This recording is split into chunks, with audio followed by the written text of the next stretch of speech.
This is fine. It's setting up the final battle to wrap up the series. I felt like Milgram's art is starting to get a little more blocky than I would like. And yeah, Wolverine showing up at the end there, it is cool, but he just looks a little strange. Like his boots flare a little too much. How do you run in that? I mean, I know he's always had that design, but that's really big. And I don't know, he doesn't have a neck.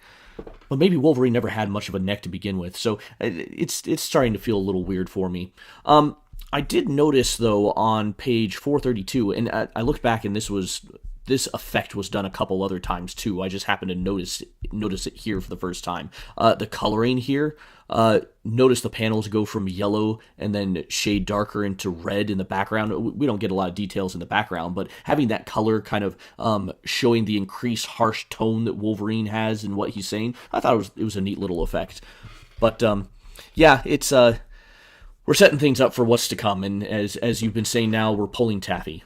That sounds dirty. Yeah, and I guess my only other comment too is like on that last panel of the last page, I start to realize that like, and maybe this is my modern sensibilities, but like, are we going to see him smoking just like all the time?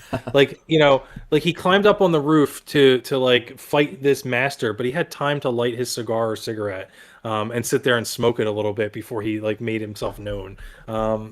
Just seemed a little odd. It's, just had to get that cigarette in his mouth. That's how you know he's cool in a bad dude, right? Yeah. All right. Any other thoughts, Stoger? No, I'm good to go. Looking forward to the finale. The grand finale or the grand finale? Which one is it?